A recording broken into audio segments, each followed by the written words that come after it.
This is Crenshaw, Briggs, and VT. We want the touchdown, we not trying to go for 3. And it's best if you get up out the street, cause them bulls out the pen and they bout to stampede. Well, guys, it's Matthew Briggs, if you didn't hear me last time. As always, I'm here with my amazing trio. I started off with my A1 since day one. Started from the bottom, now we're here, Mr. Crenshaw. So, What's up, everybody? How y'all doing tonight? And guys, with me, we got the space legend making people mad on Twitter. We got Mr. BT himself. What's going on, guys? And guys, we got a special guest. It's draft season. On about 8 days left. It's amongst us.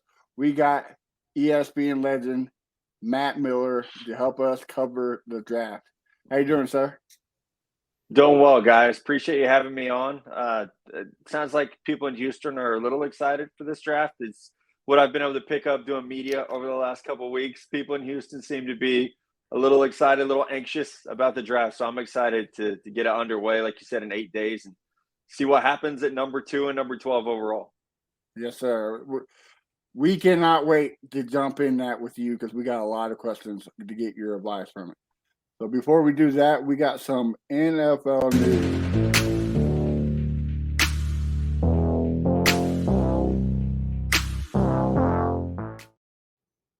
All right, guys, to kick it off, we got a new highest paid quarterback in NFL, Jalen Hurts. Matt, I'll kick off with you. What do you think about that contract? Pretty crazy, huh? Crazy. I'm happy for Jalen Hurts. Very happy to go from getting benched at Alabama. You transfer to Oklahoma. I was at the Senior Bowl the year he was there, and everyone says, oh, he's going to play running back. And then he goes to the combine, and they asked, you're going to work out at running back? And he said, no, I'm a quarterback. And I think that so much credit goes to him for the work he put in to go from where he was at Alabama as a passer to get with private quarterback coaches, to go to a developer in Lincoln Riley at Oklahoma to help take his game to the next level. And then the work he's continued to put in since being drafted. So it's fun to go back and see, your pre-draft thoughts on a player. I had an 85 out of 100 grade on Jalen Hurts. I had a starter grade on him. And my comp for him was Dak Prescott. And I tweeted this out earlier in the week I might have been a little low on that comparison. I think probably exceeded that expectation. So I've had the opportunity to get to know some of the people around Jalen. I've spent a little bit of time with Jalen himself.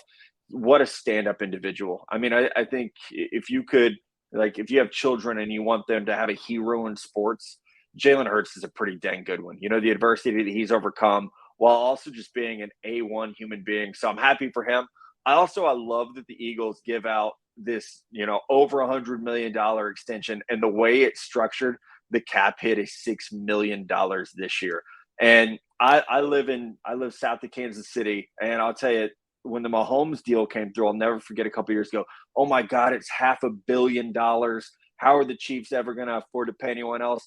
The Mahomes deal looks like a bargain right now. So the beauty of this deal is in 6 years when the deal's up, it's going to look like a bargain. And if Jalen Hurts plays well, he'll probably get another new deal before then. If not, he'll be 30 years old hitting free agency. So super happy for Jalen and his team. And, man, I think the Eagles have something special going there. I know it's not a hot take. They were just in the Super Bowl. But I'm very excited to see the way they're building this team. Right. BT, what about you?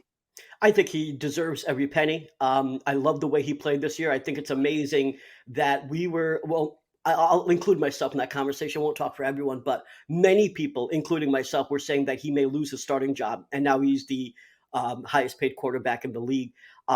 I think that's amazing. I think that also proves, just to talk about Lamar Jackson here, is that you can do a lot of stuff with an agent. And I'm not saying that this is something that Jalen Hurts only got because of his agent, but I'm pretty sure that Lamar Jackson could have gotten something somewhat close if he actually had one. So Jalen Hurts got $180 million guaranteed. We know that Lamar Jackson got something somewhat close to us. And I got to ask you, Matt, there are a lot of Texans fans that are actually thinking that we could get Lamar Jackson after the draft if we don't pick up a quarterback. And And I just have to ask you that question since we're talking about quarterbacks and getting paid. Do you think that there's even a remote chance that we would pay Lamar Jackson that contract and pick him up after the draft if we skip out on a quarterback? I haven't heard that one yet. So that's interesting. The wheels are spinning for me. I mean, theoretically, the Texans have 2 first-round picks in 2024, right? You still got one more coming from Cleveland. So I think it's logically, you could say, yeah, it would make sense. On the would they pay it? I don't know. They gave Deshaun Watson a boatload of money before everything went south there. So I do think that Cal McNair has showed in the past that he's willing to pay, for good players. So I think that is, maybe the one position where you would be like, okay, let's do it. I think the struggle I would have, VT, is going into the draft, and your fallback is to offer Lamar Jackson the contract that the Baltimore Ravens can match. That's you backed yourself into a weird corner. It's like the Jets and Aaron Rodgers. You got no other option right now. That's why the deal has to get done, because the Jets, that you've run out of other options at this point, really. So it would be a bold strategy. I think it would be awesome from the chaos factor of the NFL. Just every day there's new news that dominates the cycle. I think that part of it would be awesome. I think Lamar would be a great fit in Houston with DeMeco Ryans, and Bobby Slowick would have a ton of fun with that type of offense. But I think from a draft evaluator standpoint, it's hard for me to imagine you're going to roll into the draft and say, all right, if Bryce Young goes 1, we're going to punt on the quarterback position, and we're going to trade for Lamar Jackson, or sign and trade Lamar Jackson, when the Ravens have that right of first refusal. Well, I agree. Thanks for doing my job there for me, VT. Crenshaw, I kick it to you. What do you think about Jalen Hurts before we move on? I mean, super excited, man. We call him Eastside Hurts down here in Houston. I've been watching the kids since high school. Shout out to his dad, who was his coach. Shout out to Nicole, the agent that got the deal done. He really deserved it. And like Mr. Miller said, the adversity from Alabama to Oklahoma, he showed that, I could do it in any system. Like you said, they say he wasn't going to be a quarterback, and he proved them wrong. Boy had a hell of a season last year. I wish they would have won a Super Bowl, but, things happen. Patrick Mahomes is that guy. Super stoked for him. I hope he continues to do well, stay healthy. And I root for him long as I'm playing us. Right. Yeah, everybody gives the blow up to Josh Allen about his improvement every year, but I think Jalen Hurts is by far better improvement wise than Josh Allen, because like Matt said, got benched there in Alabama, went to Oklahoma. Nobody thought he was going to be a starter, and nobody saw him being the highest paid quarterback in the league right now. So the improvement and the blow up is just fantastic to watch. Hope to see more of it. Well, let's stay on the topic, and especially after the first playoff game he played, the fans was on him real bad. They was on him real bad, and he came back last year, so he put in a lot of work. So I'm happy about that. Yeah. Well, let's stay quarterback wise, and there's some rumors, Matt, of San Francisco trading off Trey Lance. A lot of Texans fans want this to happen. A lot of us don't. So what's your opinion on this whole thing about Trey Lance? So I'm going to confess something to you guys. You probably can't see it, but right here above me is a Steve Young photo. My son got it for me yesterday. Fan. Okay. I grew up a Niners fan in Missouri, lifelong Niners fan. I was 5 years old watching Jerry Rice beat the Cincinnati Bengals in the Super Bowl. So I grew up a Niners fan.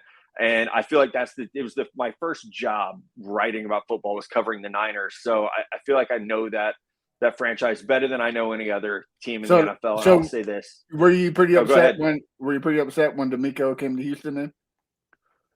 No, I was happy for him. I think that's the other. You're just happy for those guys. For Rand Carthon to go to the Titans as a GM.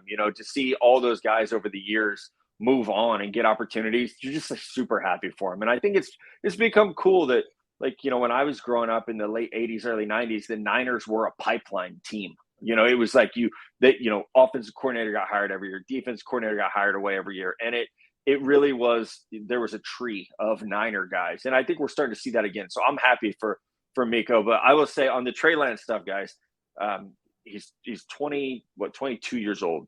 He's played 9 football games in 3 years. He played one game his last year at North Dakota State. It was just like a showcase game during the weird COVID stuff that was going on. It was actually the worst game he ever played in college. Only time he threw an interception in college was that game. Goes to San Francisco, doesn't play much as a rookie, gets a starting job year 2, as you guys know, boom, gets hurt. Replaced by Jimmy Garoppolo, Niners go on a run. Jimmy gets hurt, gets replaced by Brock Purdy. They go to the NFC Championship game. I would be very skeptical of trading for Trey Lance given what we've seen.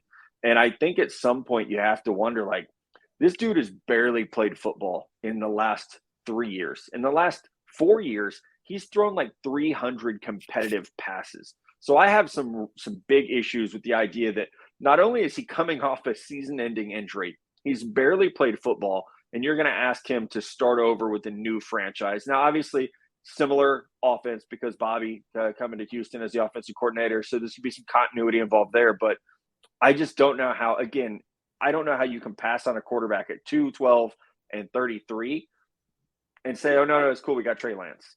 Like, we haven't seen Trey play football. And so I think that's the hard part for me is you're going to look at this quarterback class and say, CJ Stroud's not good enough for us. Anthony Richardson's not. Will Levis is not. Hendon Hooker's not. But Trey Lance is. When he's coming off the injury, hasn't been able to stay healthy. So I think that is the logic side for me is really hard. I would love for Trey to get an opportunity. I think also one thing we have to remember right now is, sure, the 49ers signed Sam Darnold, but Brock Purdy's coming off a UCL surgery that was delayed for months because of the swelling. And he said in an interview this week, he doesn't know if he'll play in 2023. So I don't know how you could be in a hurry to trade Trey Lance if you're the 49ers when you might need him this year. It's not like Sam Darnold has been, the picture of great quarterback play, whether it was with the Jets or Panthers. So if I'm John Lynch and Kyle Shanahan, I think I'm holding on to a very inexpensive Trey Lance for as long as I have to make sure that Brock Purdy is healthy and ready to go. Most definitely. BT, I know you've been ranting and raving all day, so I'll let you take it away. Yeah, I think honestly, fans that want Trey Lance are basically saying, hey, we need a quarterback, and the rumors lately that we're skipping on one has made everyone say, just get one. And I understand it, because who wants to sit through another year of what we saw last year? But Trey Lance isn't the answer. And Matt, you obviously just killed it right there with your answer. There's no way in hell that I want to trade for Trey Lance for every reason that you said. In addition, I just think that the rumors that we're not going to get a quarterback at the second overall pick are vastly overblown. And secondly, the whole thing is that if Lance was worth trading, why would we even pay what he should be worth? He went for 3 first-round picks. Yeah. If he's not going to go for at least a first, then why would he be worth it? San Fran has to try to recoup something for him. He's on a rookie deal too, right? So he's on a rookie deal, and they spent the draft capital for him. If he's going to go for something where we feel comfortable trading for him, I don't want him. It's almost like I don't want to be a member of a group for that would have me. Yeah, I if they're going to get rid of him, I don't want him. So for me, Trey Lance is definitely not an option. I say, in my opinion, all of those rumors should be put to rest. If Carolina goes Bryce, we go CJ. And then for the whole thing of Trey Lance's, I honestly don't think he's going to leave. You're right. You were just mentioning Brock Purdy's injury. I think they also learned that they need multiple quarterbacks because right. You get hurt.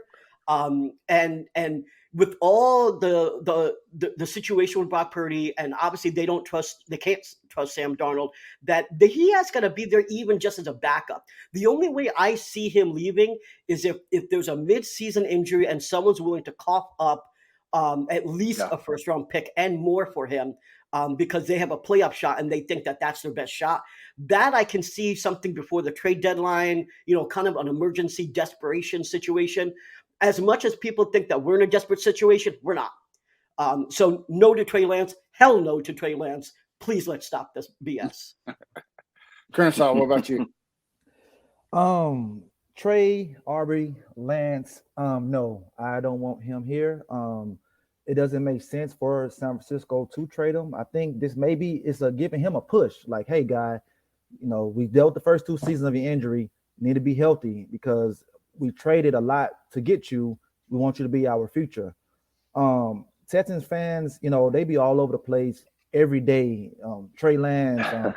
Last month it was, back in March it was Jimmy Garoppolo. They don't know who they want. It just every day is something new. But I think we need to just draft a quarterback. I hoping it's Bryce, but if it's not Bryce, I'm fine with CJ. And put him in our system. He's going to be cheap. I know Trey is cheap, but the rookie quarterback will be cheaper and longer as well. Let me ask you a question, Mr. Miller. Do you think it was too much they gave up to trade up for him, or you think that was about right? For Carolina or San Francisco? No, for San Francisco to trade up for Trey Lance at the time. You think it was too much? I thought it was too much to get to number 3, but obviously the Jags and Jets didn't want to trade, so it was like you're getting as high as you can. 3 firsts and a 4th is that I think what they ended up giving up. That is a lot. That is so much. So I mean, if you guys are talking about not taking a quarterback at 2 and someone potentially trading up, I think that's the haul you ask for. It's okay. We want the Trey Lance deal. That's where this conversation starts, depending on who it is. I've heard rumors that Indianapolis might try to come up to 2. I know usually you would say you don't do an interdivision trade, especially for a quarterback, but crazier things have happened in the NFL. So I think it depends on how far you're going to go. Back is definitely part of it. I think San Francisco went from 12 to 3, so it was a little more expensive. We saw Carolina go from 9 to 1. It was about the same cost and DJ Moore. So when a quarterback's involved, those prices just shoot through the roof. Okay, if he stays healthy, how do you see his NFL future? Yeah, I liked him coming out. I had him as my number 4 quarterback that year. I had Trevor Lawrence, Justin Fields, and then I had Zach Wilson and Trey Lance basically tied together. So he was so inexperienced coming out of college. It was really like 1 year in a really like a pro style run heavy system. So he hadn't thrown the ball a ton. So I liked the athletic upside. It's funny to me, Anthony Richardson is like a bigger Trey Lance. He's a dude who hasn't played a ton of football. He's a little more advanced as a runner than he is a passer right now. I think Anthony is a faster processor. Trey, there were a lot of times like the trigger was so slow. He needed to see things faster.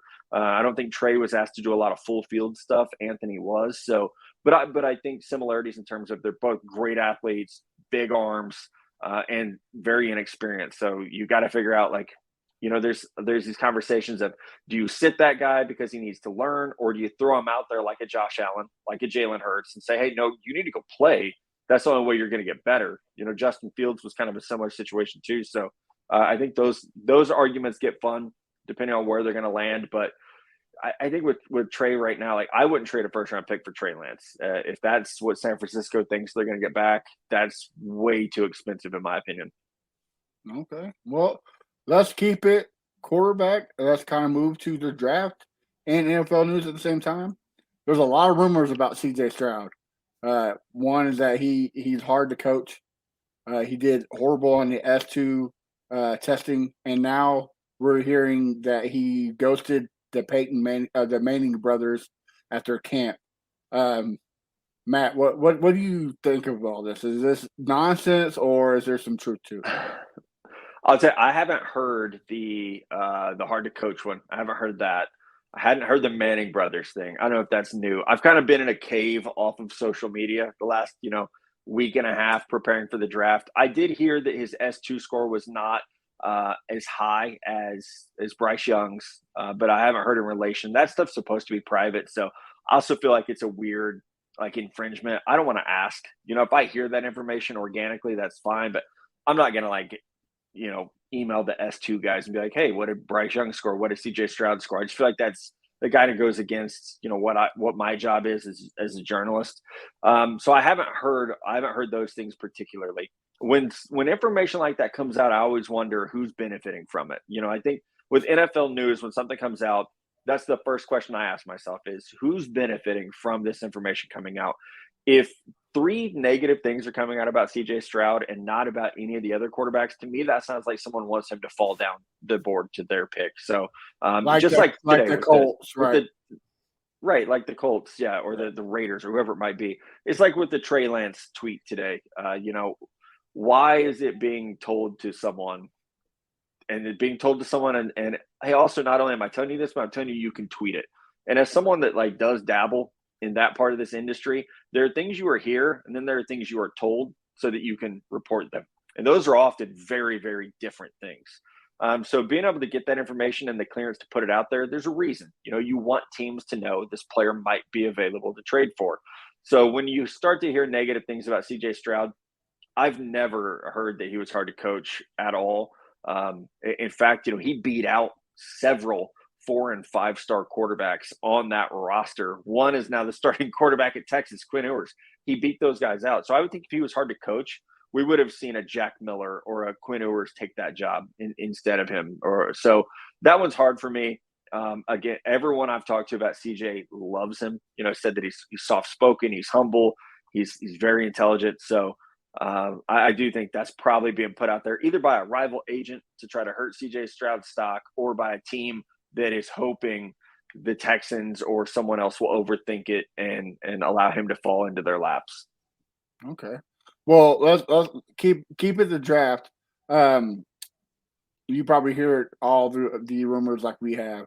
Now the Texans don't want to take a quarterback at 2. They don't want CJ Stroud.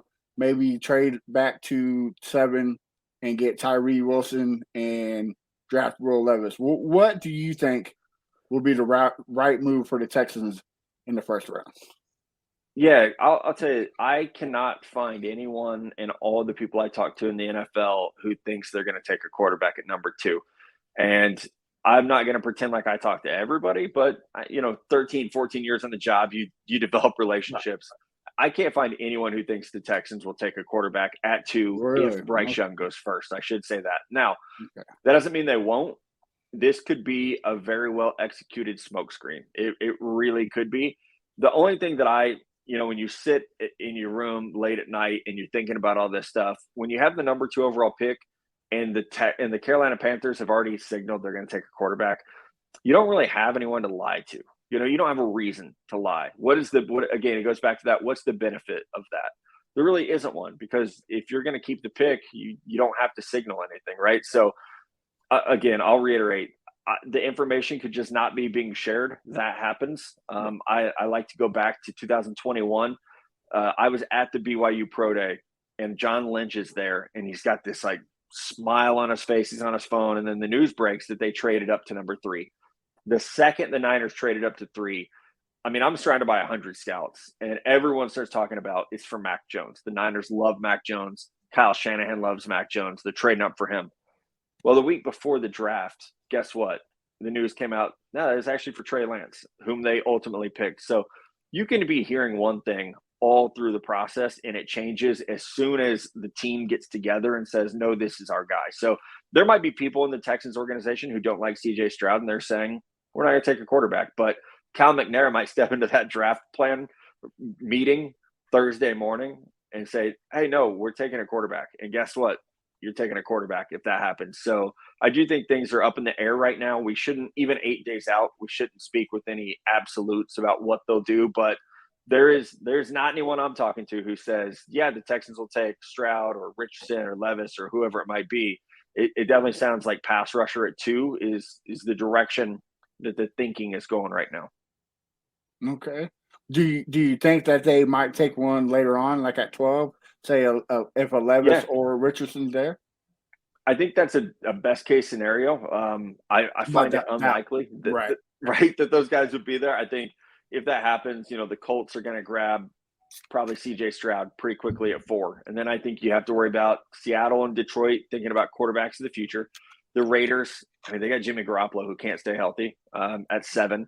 Then you have teams that could jump back in. The Tennessee Titans, I think if that happens, are a team you have to worry about at 11. Right there in the division. You could look at passing on CJ Stroud and him going to Indy, and passing on Anthony Richardson and him going to Tennessee.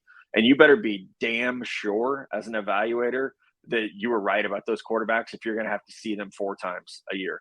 Like, can you imagine if Nick Caserio says, no, we're good.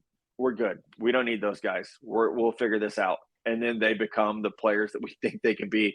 And that's a nightmare scenario. So you got to be really sure that your eval on those quarterbacks is right if you're going to pass them just to a division rival. So could Levis be there at 12? Maybe. But I think you're in that scenario of, would someone try to jump you knowing you're the logical landing spot for him? Okay. BT, I know you're angry about this one. Go ahead. Yeah, I want to reiterate what Ian Rappaport said, because it addresses this situation as well as the CJ Stroud situation. And his point was that the Texans, ever since we fired Jack Easterby, have been notoriously tight-lipped. Nothing comes out of the Texans organization. So how come all of a sudden the entire world knows that we're not taking a quarterback and taking a defensive player at 2? That's not typical for what Nick Caserio likes to do. And to me, this is a combination of the Texans saying, I fooled you all, and also the Colts and the Raiders lying to potentially get Stroud. If you look at the S2, the owner and creator of S2 went on a podcast and publicly stated that all 4 quarterbacks actually tested well, right? So that the initial rumor was that Stroud rated in the teens. Bryce got a 98, and then Stroud was in the teens. I thought that was kind of crazy. The guy that created the S2 said all 4 quarterbacks actually tested very highly. The other thing is that we don't have access to the S2, and I say we as a Texans, not just as fans. Apparently, it's only two teams per division, which means that the Texans can't even access it. So it's only from my understanding, it's only the Colts and the Titans. The Jags and the Texans don't have a contract with them. So the way that they're building competitiveness is that 2 teams from the division are allowed to utilize S2. The other two teams are completely asked out. So for what I think is that the S2 shouldn't matter for us because we don't have a contract with S2. And then the whole thing about not taking a quarterback at 2, I think it's a bunch of smoke. I think that if they do pass up on a quarterback, I would question the leadership of Nick Caserio. And not to go off too big on a tangent like I normally do, but lately I have been looking back on Caserio. I did that whole video on looking back at the 2021 draft class, which right now are essentially all bust. Not a single one is projected to be a starter. And if he passes up on a quarterback this class, I seriously have to wonder whether he's the right GM for this organization or not. Because it is not just whether CJ Stroud's a consensus pick, is what is the plan for the future? Davis Mills is not the plan for the future. Case Keenum is not the plan for the future. And so if he's not the plan for the future, if CJ Stroud or another quarterback isn't a plan for the future, I have to wonder who is. Well, it looks like you made Matt so mad he left. No, he probably had technical difficulties. Yeah, I think he'll probably be So back. I will move to you, Crenshaw. What do you think? Well, it's always this time of year when you hear negative things for people. But I'm going to quote Mr. Jordan Pond here: "The film don't lie," and the guy can play. I don't care about S2. I don't care if he didn't show up to the Manning camp. I don't care about that. I look at film, and the film showed that he can ball, and that's your guy. You get your guy. I mean, it's okay. Last year, well, hold on. Who had the highest S2 was on Brock Purdy, right? He had the highest S2 ever, right? I believe so. Yeah, last year. Yeah. And he was Mr. Irrelevant. Yes, he had a good season last year because the system he was in, but he was Mr. Irrelevant. So just because you score high on that, I mean you're going to be a good football player. But it does help. I'm not going to lie, it does help. I just wish they just stop with all the nonsense. I don't think he can say what he want to say until he actually get drafted. So he kind of like keeping it in house right now. But I like the kid. I don't like him as much as Bryce, but I just think they need to stop all this. That's my take on that right there. Let me also add about the S2 that not only, like as you said, Brock Purdy, even though they had the results, he was Mr. Irrelevant. But on top of that, let's also say that Bryce, even though he got a 98, he's been taking the test since high school. So if you're trying to compare quarterbacks relatively, how is it fair where CJ Stroud and other quarterbacks, this would be their first time taking it, whereas Bryce Young has been taking it for years and years and years because he's been sought after since high school, whereas Stroud has just been starting to get scouted. So when you're trying to compare, That's not fair at all. Exactly. Like I said, he's already been prepared. It's almost like how the kings and the queens, and like the daughter is getting prepared to date the king's son and everything, blah blah blah. But I feel what you're saying on that right there. But we're gonna see next week. Does that really make a difference? And I hope it doesn't. I mean, Matt, not to do your job, I'm sorry, but I have to address this, right? So, Brett Jones is saying Peter Schrager. I'm sorry, Matt. What? I said I already said it, but go ahead. Yeah, go ahead. Peter Schrager and Lance Zierlein say otherwise. Texas not in love with Stroud. I just wanted to address this. Listen, Lance Zierlein's evaluation is top notch. I believe him 100%, but I don't necessarily believe everything he says when it comes to insider information. And Peter Schrager, as good as he is simply reporting what Adam Schefter and other reporters are saying. It's hard to believe all these dudes when, again, you listen to Ian Rappaport, who makes a lot of sense. And I'm not saying this is someone who's just coping for a quarterback. I'm saying as someone that, think about it, Nick doesn't want to have all this information out there. So how is it getting out? Right? We don't have Jack Easterby anymore. So I don't think that the rumors that we're not high on CJ Stroud are actually accurate. How all of a sudden were the rumors saying that it was Bryce or CJ, and then all of a sudden it's Bryce or bust? That doesn't make a ton of sense to me. All right. Well, we just got a message. Matt got his power taken out by 50 mile per hour wind, so he will not be rejoining us. He said he will get in touch with us after the draft to make up for yours, Matt. No, but we get it.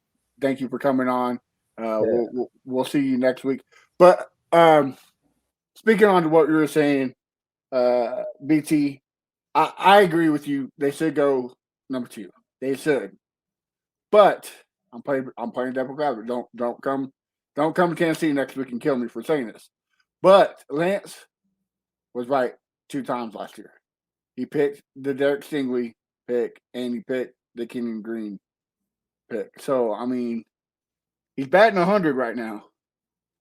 So batting 1,000. 1,000, right? Well, that's why he's batting 1,000. So I mean, well, let me address that. So the Stingley information became national rumor news, if you want to call it that. And then his mock was released, I think, a day before, or right around there. So the Stingley news became national news, and then it was in the mock. And then we all knew that we had interior O-line issues. So we knew that we were going to get. The consensus pick was still that it was Icky at 3 when he made that mock. It was Evan Neal's and or Icky, right? Yeah. Right, the consensus pick was Evan Neal or Icky in the beginning. And then apparently the medicals issue between Evan Neal started changing that. So I don't know. I don't know if I'm going to say that he actually has information in terms of insider information there. Regardless, I think the Stingley information, that was national. So pretty much even NFL Network was kind of reporting that back last year. And again, going back to the Ian stuff, why would the Texans all of a sudden just release that information? It does not benefit them at all to say, hey, guys, we just want the world to know we're not taking a quarterback. How does that benefit them? All right. Well, here we got another from Cody Johnson. Guys, if you don't follow him on Twitter, make sure you do. He has some good stuff. Texan-wise, what if Stroud isn't their guy? So they forced to pick. I say yes, because you need a quarterback. You cannot sit back. Who was DJ BN when he came on? He pointed out point blank. All you have to do is watch Davis Mills' gameplay. That is reason enough why you have to go quarterback. You cannot go another year with Davis Mills. It doesn't even matter who the OC is. And if anybody says, well, you got Case Keenum, you need to be a Cowboys fan because just get out here with that nonsense. Okay, well, you forced the pick because you need competition in training camp. Yes, Um, exactly. Thank you. this man got handed the job last year without competition, so you need someone to push him. This is his third year, so this is money year because he only get 4 years. This is money year. This is year where he could make some big bucks. So we need to get him humble. We need to get him humble. Like, hey, it's guys that think you're not good. So are you gonna listen to them, or are you gonna show us that you are that good? So I feel like the guy's okay. He's not good. He's okay. You still need a rookie. You still need a plan because if it doesn't work, you need that backup plan. If you don't take a quarterback and then Davis Mills bombs out, and you go into 2024 with a hope, a prayer, a wish. I don't want that. I had that in 2006 with David Carr. The first 2 years, he wasn't good. They had a chance to get the quarterback. They passed on him, and they messed the whole thing up. I'm sorry, 2004. So I don't want to hear there to see that again. Just get the guy. You feel like you got the coaches in play that can coach him up. If you don't think those are the coaches to coach him up, why did you hire them in the first place?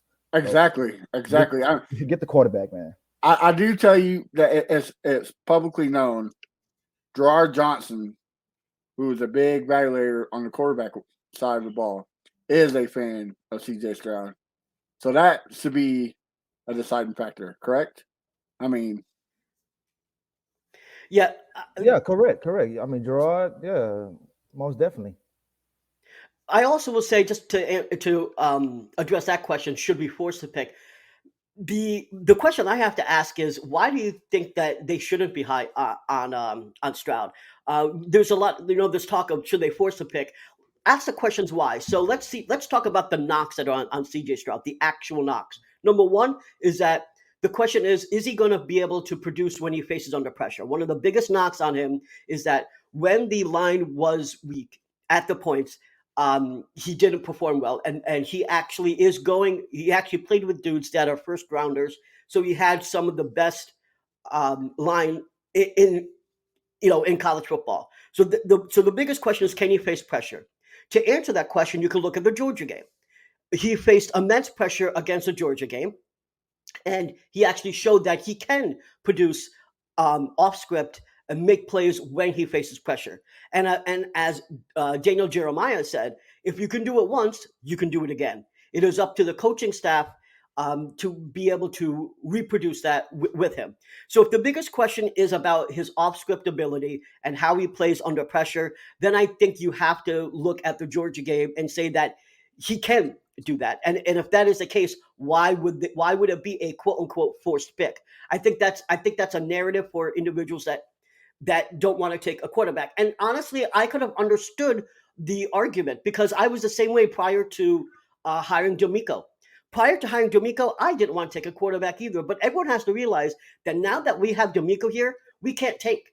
We have a real possibility, even if Davis Mills is under center, that we're going to win 7 games. 7 games is now outlandish with the moves that we made in free agency, the draft that's upcoming, our rookies stepping up. And so if we win 7 games, we could be at the 13th overall pick. If we're picking at the 13th overall pick, how the hell are we going to use 3 first round picks to move up when there's going to be teams in the 7th or 8th overall pick that are going to be able to use 3 first rounds to pick up? How will we be competitive? There's no way that we'll be able to get a Drake or a Caleb or even Quinn Ewers for that matter. And so we will be shit out of luck. So to everyone saying we're going to force a pick, it's not a forced pick. You're taking a pick that makes the most amount of sense. Because if you look at the situation, everyone says if he's a bust, we'll be screwed. No, you won't. Look at the Jets. They had Zach Wilson. Are they screwed right now? They made a pick with Zach Wilson, and they're about to get Aaron Rodgers. How are they screwed? No, you're not screwed. What happens is that if you continue building the team and you actually get a quarterback, you have to shoot your shot.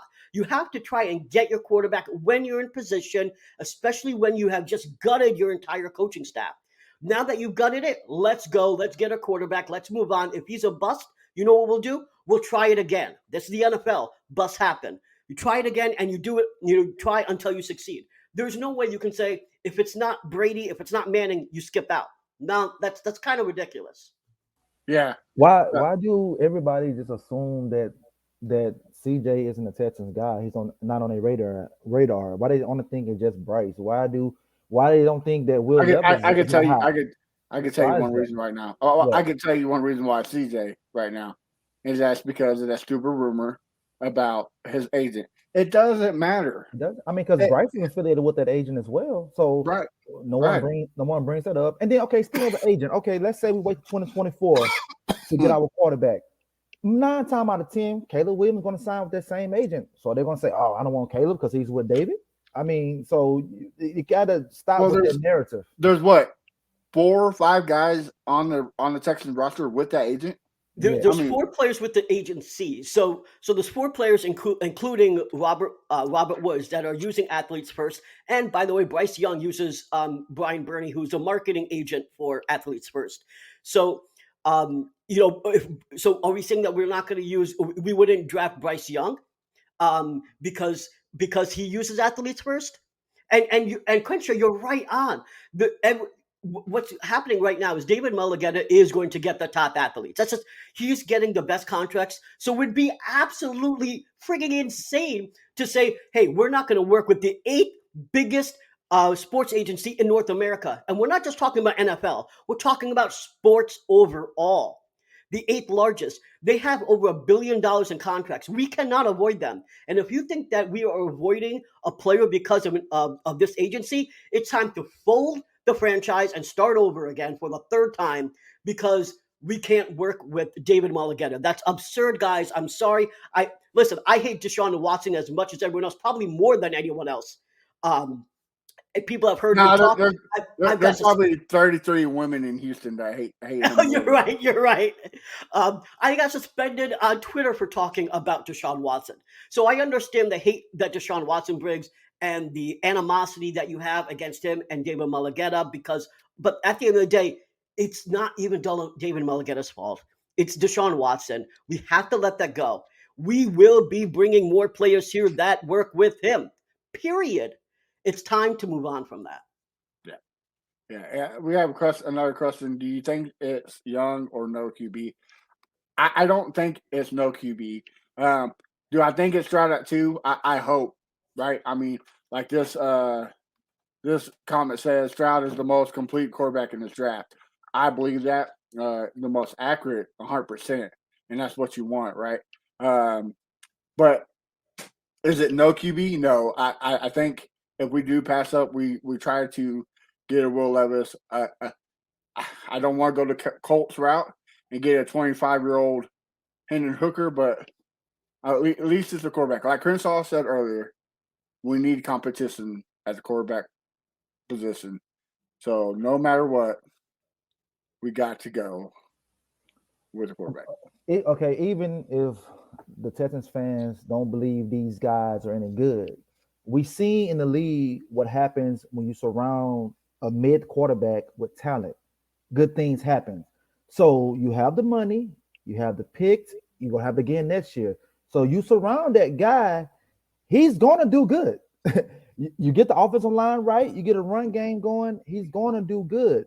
So I don't know why people don't think about that. Like, okay, this guy got to do everything. I don't want my quarterback doing everything. That's been a problem. He got to do everything. I don't need that. I don't need that.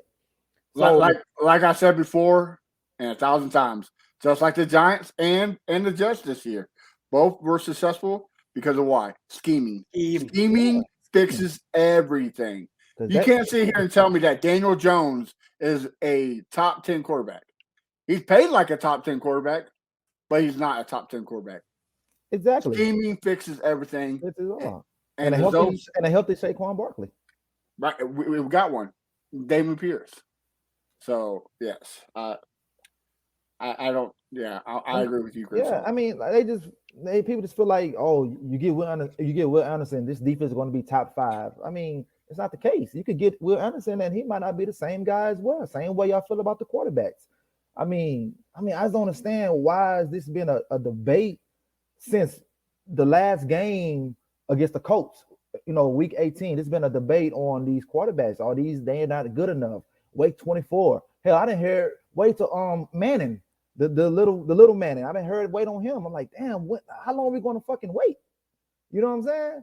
Like, just get the guy and let's put a plan in place and let's get it together. Damn. So, quick question. Last time Crenshaw and Chubby Bear were debating Bryce Young and waiting for Caleb Williams. BT. I think everybody wants $1 million. VT kind of answered that though. He kind of answered that. Yeah, I mean, I'll just elaborate on that just a minute. And really, the biggest reason was the hiring of D'Amico Ryans. D'Amico Ryans is the reason why I changed my mind, because if we had Lovie Smith and Pep Hamilton here, I would actually be saying let's tank. Because they were horrible coaches, right? But D'Amico Ryans is not. Bobby Slowick is not. Bill Lazor is not. We've put together an offensive staff that's actually on paper pretty freaking amazing. If we have another 3 or 4 win season, I actually would be pretty surprised. And to tell you the truth, even if Davis Mills is the quarterback, I'll be surprised, because we're putting together a decent team. And honestly, mediocre teams can get 7 wins. The reason why we had 3 and 4 wins is because we had shit coaching. Yes, I know we had one of the worst rosters in the NFL, but the bigger reason is because our coaching was just ass. And the reason why I changed my mind is once you have D'Amico Ryans, once you have Bobby Slowick, once you have Bill Lazor and Gerard Johnson, and the free agency pickups that we had, like Dalton Schultz, Devin Singletary, Shaq Mason, Denzel Perryman. We pick up these dudes, and we're going to have another draft now. But again, the biggest reason is coaching. But then you talk about the roster. Getting 7 wins is not some huge win there. I actually think that's a mediocre season, but it's something that if we do get to, there's no way in hell that we can actually trade up and get Caleb. I want to address this one. You wish you had Vrabel. No, because then we would still have Tim Kelly. I'm telling you, Titans fans, you are not going to like Tim Kelly's offensive scheme. So you can keep that. I take D'Amico Ryans and Bobby Slowick any day of the week, twice on Sunday. All right, guys. Well, before we move on to the end of the show, like I said, next week it's the draft. I'm excited. I'm like a kid in the candy store, can't sleep. I know Santa Claus is coming soon. You guys are going to be down here to kick it with me live at the draft. So let's get some hot takes of the NFL draft.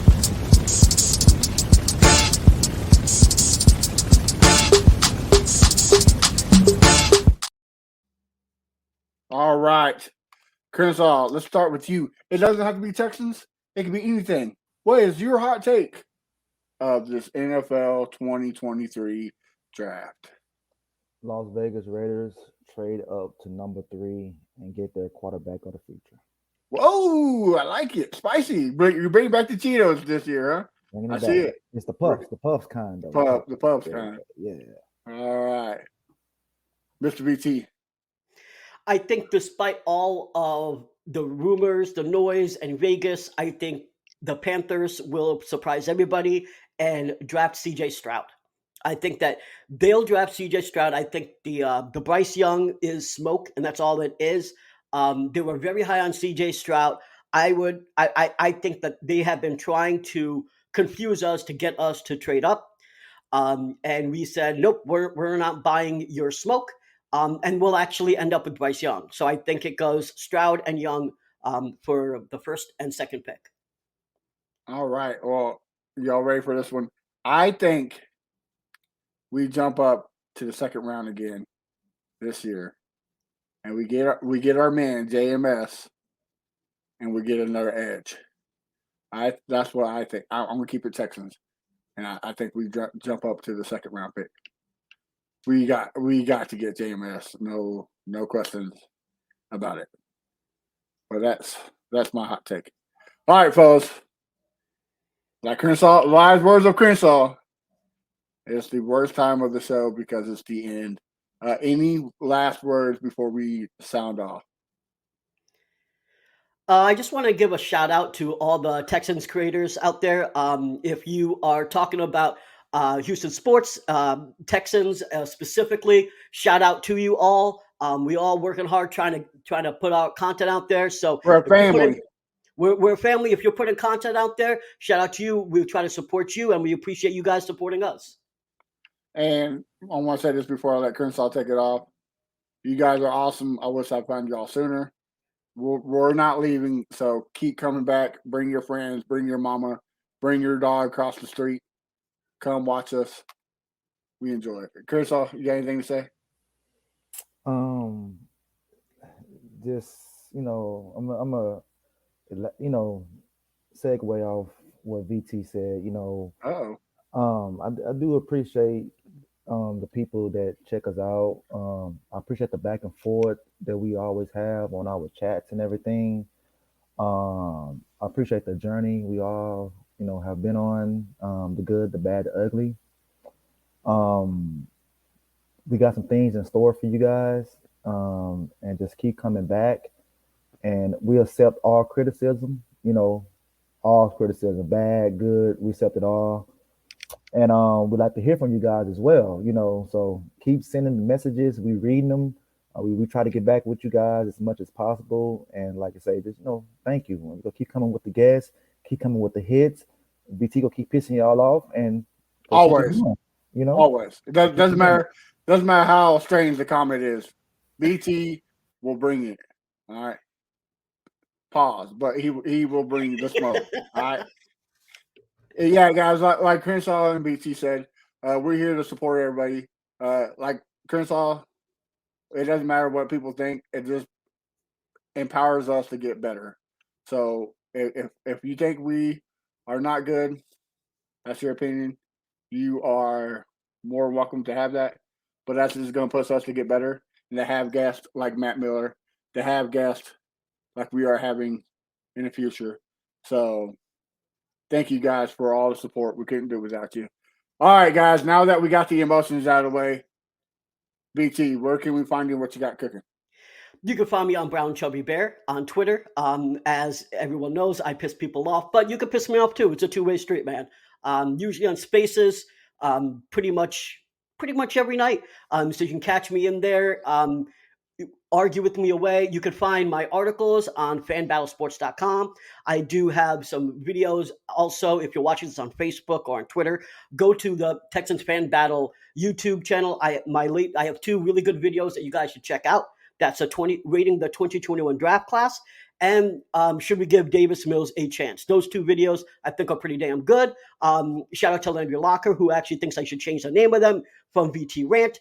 But he likes them a lot and he thinks they're well produced. So give him a watch and a listen. Landry's been wrong before. Nah, I'm just kidding, BT. I'm just fucking with you. Crenshaw, where can we find you at, bro? You can find me at Fifth Ward Crenshaw on Twitter. Sports Fifth Ward Crenshaw. Instagram, I'm a family man, Fifth Ward Crenshaw. So there it is.